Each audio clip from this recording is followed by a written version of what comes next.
Hey, what's up guys and welcome back to askNK. Today we're taking a look at a very interesting Sky add-on which is currently available for anyone that's working with Blender, and you can totally get this for free. Now the Sky add-on is a geometry node based add-on which simply allows you to procedurally create and work with your skies anyhow you want. This actually uses volumetric atmospheres to give you a much more real-world size atmosphere to get a much more realistic look when rendering your scenes. So for those who like to get this, all you need to do is go over to the link in the description that will bring you right here where you'll be able to download this totally for free. Now how this works is pretty simple. So once you download and open up the file, this is what you'll be getting. A very simple basic stuff.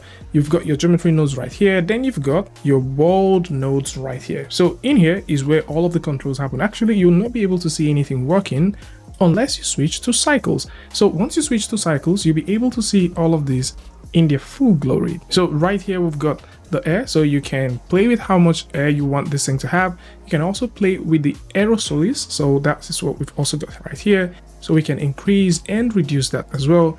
And we've got the ozone. So again, depending on how you like to style your real world or how you like to style the lighting, you can actually go ahead and do all of that. Now there's also one pretty cool stuff that I think a lot of you guys will be looking for, which is also available with this add-on, and it is right here.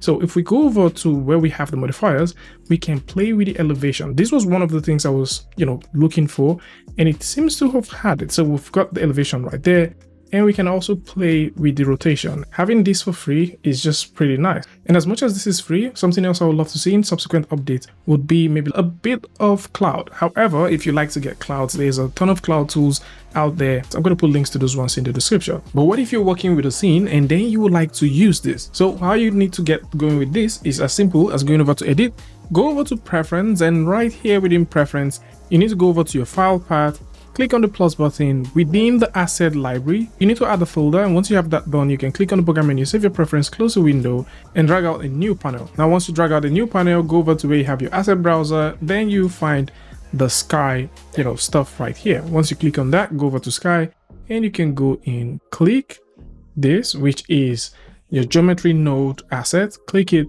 and drop it on any of this. So in this case, I'm just going to click, drag, drop it on there, and there we go. So you would notice two things. Now first off, that this is now flat surface, shout out to the geometry node, and you'd also notice that we've got a sun. So I'm going to just go ahead and turn all of this off, go right here where we have our render, and I'm going to set these to cycles and also set this to GPU. Now you'd notice that the sun is a bit too much, so we're just simply going to turn this off, and there you go. We have this right here. If you like to move things around, of course you can. Once you have this selected and we go over here, we can move the elevation however we want. Maybe we'd like it to be a bit high, we want it to be low, maybe we'd like to move this around. We can of course go ahead and move this around, all of that. And certain things you might also want to do is to also go over to a new panel, and we're going to go over to shader editor. Within the shader editor, we're going to have this selected. Click on the plus button to have that in, and I'm going to change this to atmosphere. And so once we change this to atmosphere, we can start making some changes. These changes include the air changes that we did earlier. We also have the aerosols, which we also did earlier. So we can make changes like that. And of course, we can also play with the ozone. And this way, you now have these things going for you. So just in case, you're thinking about a sky tool that you can work with, definitely you should consider taking a look at this one. It's totally free. Now the only thing that this doesn't have is things like nice looking backgrounds that has to do with clouds, and of course, like I mentioned earlier, there's stuff that you can play with. You can also make this a little bit more interesting by throwing in a texture. So we can throw in a very simple texture stuff like so. Maybe all we want is just get the ozone to work in this regards, and maybe nothing more. Maybe we just want the whole thing to go all the way down, down, down, zero all of that stuff. Maybe we just want to use this to sort of get some nice background of what we are creating.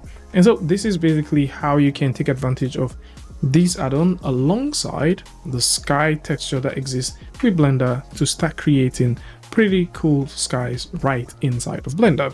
More so, for those who are thinking about getting even more free stuff, there is a mini course from the folks at Creative Shrimp, and this course is a mini course that teaches you how to do color grading with raw render. So it's a very interesting course for those who are thinking about color grading. So this is a very, very interesting course. It's totally for free, and Render Raw is a very cool add-on from the folks at Orange Turbine. So for those who have no idea who these guys are. Orange Turbine are the creators of the retopple flow, so they've also made the UV flow as well.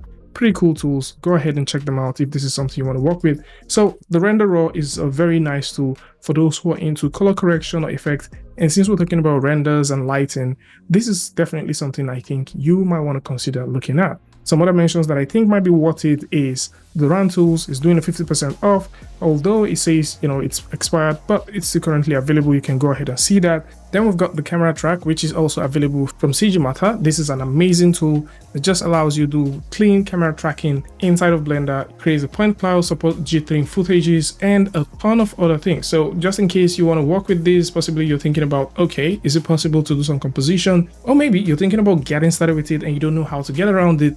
This is a one-click solution that is currently available from CG Matter. But if you're thinking 25 is a lot to spend on this, then you might want to see the Genie bundle, which is literally containing a lot of things. So you're going to be getting every single thing that is here for a little bit more.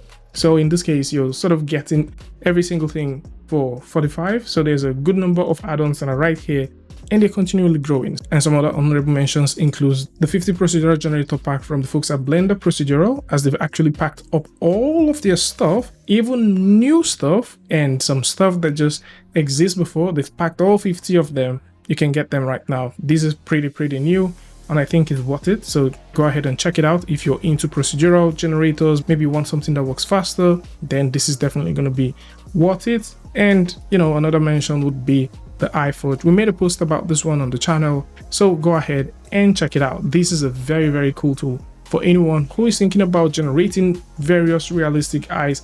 Possibly you want something that has a lot of control, you want to customize this, do a lot of things to it. Maybe you want stylized ones, hyper realistic ones, anime ones. You know, you want to have full control of all of these. You can go through, check these things out yourself, and start working with them. So this is it. Tell me what you guys think about these ones in the comment section, and until I see you guys in the next one, peace.